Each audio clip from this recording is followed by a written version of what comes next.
আসসালামু আলাইকুম গাইস, সবাই কেমন আছো? আশা করি সবাই ভালো আছো। আমরা আল্লাহর রহমতে ভালো আছি। আর আজকে তোমরা দেখে বুঝতে পারছো আমি কি তার রান্ধুম। আজকে দিশি মুরগি রান্ধুম। আর এটা কিন্তু কিনে আনছি না, এটা হলো দেশের বাড়ির থেকে আমার আম্মা ফাটাইছেন। একবারে পরিষ্কার মরিষ্কার কইরা কাইটটা কুটতে ফাটাইছে, আমি জাস্ট শুধু রান্দালাম উদ্দুরে, বুঝছো গাইস? তো মুরগিটা রান্নবেলা কিতে কিতে লাগবে অবশ্যই তোমরা দেখতেছো গাইস।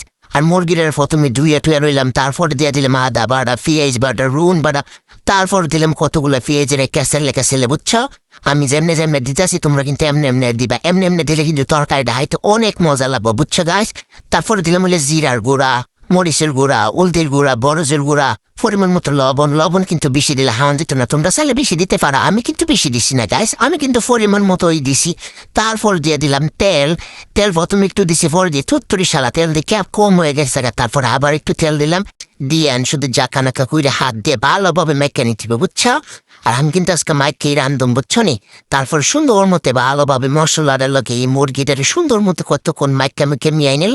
তারপর হাত দিয়ে ফানে দিলে মিডিউলি ইম্পর্টেন্ট একটা বিষয়, উচ্ছা হাত দিয়ে ফানে দিবা তরকারি হাইতে মজা হইব, বুঝছো নি? তারপরে রোমা গুঁড়া দিয়ে দিতে দিহি মুরগি কষানো গেছে, এটা কোনো কথা লুনি। আচ্ছা যাক, তো যাক, ভালো সে খাজা গায়ে গেল। তারপর এটা আমি ভালো মতো আবারও লাইটারা দিতেছি, দিয়ে এই ফার্স্ট দিয়ে দিম আলু, বুঝছো নি? অনেকে আবার ঘুমা দিছে মুরগিতে আলু দিছে। গাইস, আমি যে কোনো তরকারি মুরগি কু মাংস কু সব কিছুতে আমি আলু দিই, বুঝছো?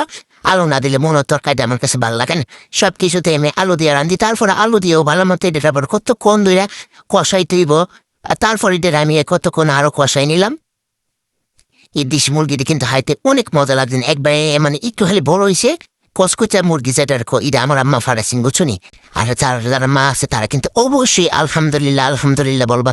তার মা থাকে কিন্তু অনেক কিছু দুনিয়াতে, মা আছে মানে দুনিয়া আছে, মা নাই দুনিয়াতে তোমার কিচ্ছু নেই, বুঝছো গাইস? তারপরে যাক, এটা কষানো হয়ে গেল বালামতি। তারপরে আমি দিয়ে দিয়েছিলে ফানি। অনেকে দিকে আবার করবো মা এই দিদি ময়লা ফানি দিছে না, কাছে এটা কিন্তু ময়লা ফানি না, বুঝছো? এটার মধ্যে লোক গ্যাসেরা মশলা আছে, এই কারণে এটা ধুয়েই ফানিটা দিয়ে দিলাম। আবার অনেকে তো কমেন্ট আসে, উড়াদুরা কমেন্ট করা লাগাইছে, ওমাই বিড়ি ময়লা ফানি দেশের তরকারি রান্ধে না গাইস না, আমি কিন্তু ময়লা ফানি দিয়ে না, একদম ফ্রেশ বালা ফানি দিয়ে কিন্তু তরকারি রান্তাছি, বুঝছো? তারপরে এটা আবারও কতক্ষণ লাভ তারা করতেও আর কি, মানে যা ফারা তোমরা লাড়বা, আমি যত ইচ্ছা শুধু লাভতে তাই লাড়তে তাই, মানে আমার মতো যারা তা আবার একটু বেশি লাড়তে পছন্দ করে, বুঝছো? তারপরে অনেক লাড়াছাড়া করলাম। লাড়াছাড়া করার পরে দিয়ে তরকারি রেখে চুলা আবার বন্ধ করে দিতে হইব। এটা তো একটা কাজই, বুঝছো? অলসত করে লাভ নেই, অলসত করে লাভ তরকারি যাবো গো ফুইরে। তারপর ভাবলাম যে না, সোলাটা এবার বন্ধ করে দিই, যেহেতু তরকারি রেখেছে আর জাল দিয়ে লাভ নেই। তো সোলাটা আমি বন্ধ করে দিলাম।